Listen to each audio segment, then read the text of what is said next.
Conhecemos então a fórmula básica de juros compostos. Nesta aula usaremos essa fórmula básica da matemática financeira para o desenvolvimento de fórmulas específicas para cálculos envolvendo séries de pagamentos. Uma série de pagamentos ela pode ser finita ou perpétua. E também, tomando como referência os pagamentos, esses pagamentos podem ser anuais ou periódicos. Comecemos pelo valor futuro de uma série anual finita. O custo anual de se capinar uma plantação de árvores, por exemplo, serve de exemplo como uma série de pagamentos anual finita. O custo da capina ocorre a cada ano ao longo de toda a rotação. Para se encontrar o custo total da capina, quando do corte das árvores, no final da rotação, cada custo anual deve ser levado para o fim dessa rotação a uma taxa apropriada de juros. Vamos denominar esse pagamento que se repete, ou o custo anual da capina, vamos representá-lo pela letra A. A, então, é o valor do pagamento, no caso, o custo da capina, e teríamos no ano N, ano final do nosso fluxo de caixa, um pagamento a ser realizado, valor A. O pagamento feito no ano N-1, no ano N, é igual a vezes 1 mais I. Ele recebe a capitalização de juros uma vez. O pagamento realizado no ano N-2 recebe duas capitalizações de juros. Então, no ano N, esse valor realizado no ano N-2 fica igual a vezes 1 mais I elevado a 2. E assim, até retroagirmos ao primeiro pagamento, que, ao ser feito, recebe, durante N-1 períodos, a capitalização dos juros. Graficamente, essa série pode ser ilustrada de acordo com a figura que vemos aqui. Se somarmos todos esses pagamentos, tomando como referência o ano N, temos que valor total dos pagamentos no ano N é igual a mais A vezes 1 mais I, mais A vezes 1 mais I ao quadrado, mais todos os demais pagamentos, até o primeiro, que é A vezes 1 mais I elevado a N-1. Se multiplicarmos ambos os lados da expressão por 1 mais I, temos uma segunda expressão que pode ser subtraída da primeira e, com isso, simplificar substancialmente os termos que tínhamos nas duas expressões. Vários deles se anulam nessa subtração e ficamos com uma expressão inicial, Vn vezes 1 mais I menos Vn igual a A vezes 1 mais I elevado a N menos A. Fatorando e colocando em evidência, temos como resultado final A vezes 1 mais I elevado a N menos 1 e no denominador temos I. Essa é a equação que calcula o valor futuro de uma série anual finita. Da mesma forma que desenvolvemos uma fórmula para calcular o valor futuro de uma série anual finita, podemos calcular o valor presente de uma série anual finita. Se o valor futuro é conhecido, o valor presente é simplesmente calculado depois de se descontar, ou descontando-se esse valor futuro para o valor presente, até o início da série, no ano 0. Para fazermos isso, basta dividir o valor Vn, valor futuro total, por 1 mais I elevado a N. Como conhecemos o valor final da soma de parcelas no ano N para uma série de pagamentos anual finita, basta agora então trazermos para o valor presente esse valor, que é resultado de dividir Vn por 1 mais I elevado a N.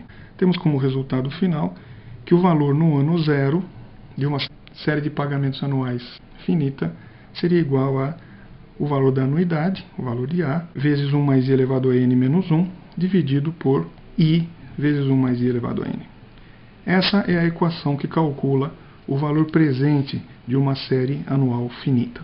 Uma série periódica finita é diferente da série anual finita no sentido de que os intervalos entre pagamentos envolvem 2 ou mais períodos de capitalização dos juros. As receitas, por exemplo, provenientes de uma repetição de N rotações florestais para produzir madeira para celulose, por exemplo, sem desbastes intermediários e com uma idade de rotação de T anos, pode ser usada como exemplo de uma série periódica finita.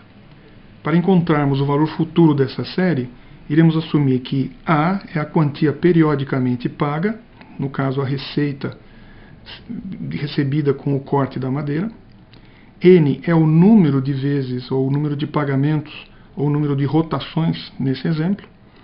T é o intervalo entre os pagamentos, pode ser aqui medido em anos, portanto a duração de cada rotação. E teremos então no final de N rotações a última receita, o último pagamento dessa série.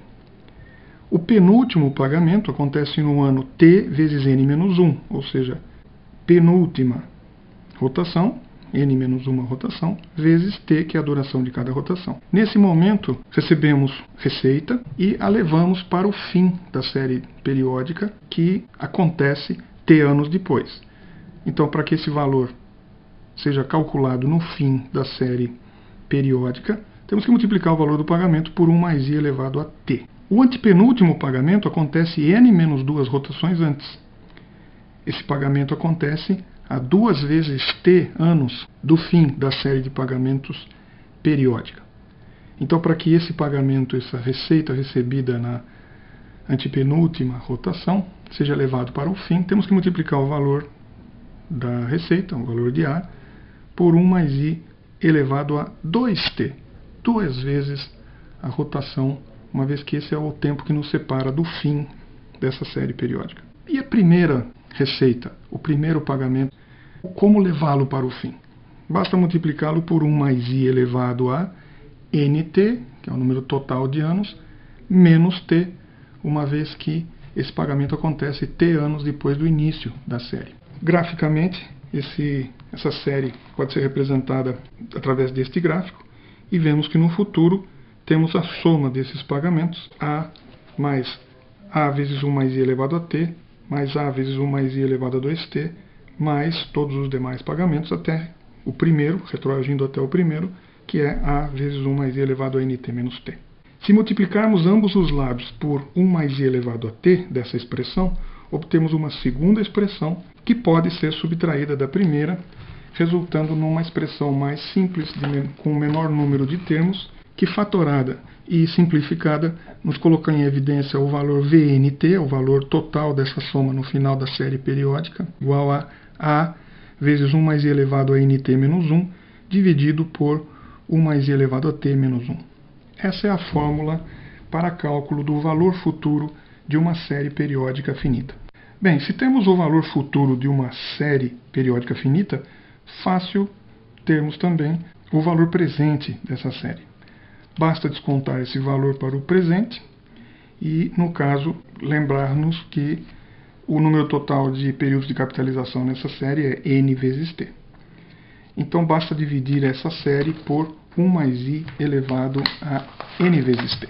O resultado final é A vezes 1 mais I elevado a NT menos 1, dividido por 1 mais I elevado a T menos 1, vezes 1 mais I elevado a NT. Essa é a fórmula de cálculo do valor presente de uma série de pagamentos periódica finita. Temos assim, então, 4 fórmulas para séries finitas. Valor presente e valor futuro de séries anuais finitas, valor presente e valor futuro de séries periódicas finitas. E no caso das séries perpétuas? Bem, a produção contínua de uma floresta, conduzida de forma sustentada, é exemplo de uma série perpétua, infinita de receitas. O valor final dessa série não pode ser calculado, obviamente, por se tratar do infinito, mas o valor presente, sim, pode ser calculado.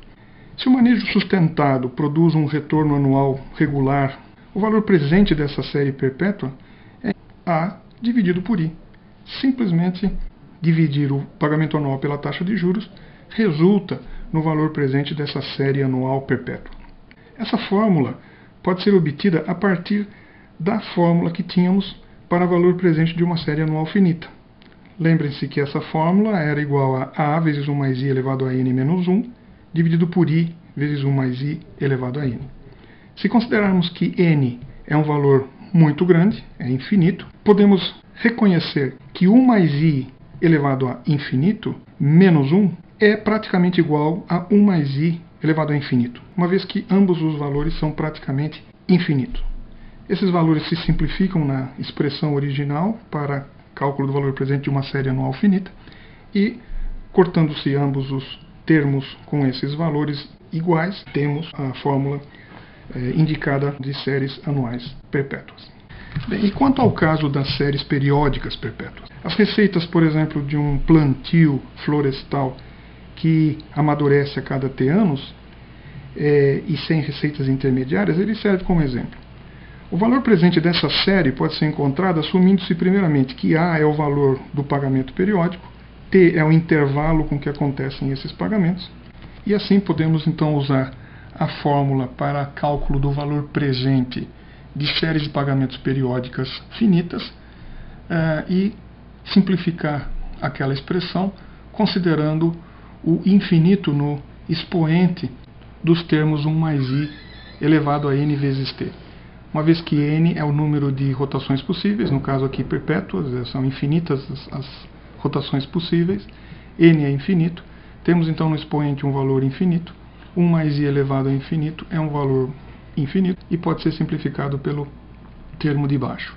Então a simplificação dessa fórmula resulta em uma fórmula final para o valor presente de uma série periódica perpétua igual a A dividido por 1 mais i elevado a t menos 1. Lembrando que t é a periodicidade com que acontecem esses pagamentos nessas séries periódicas perpétuas. Vamos então aplicar essas fórmulas em problemas de assimilação e entender melhor a sua utilização em problemas reais florestais. Bom trabalho!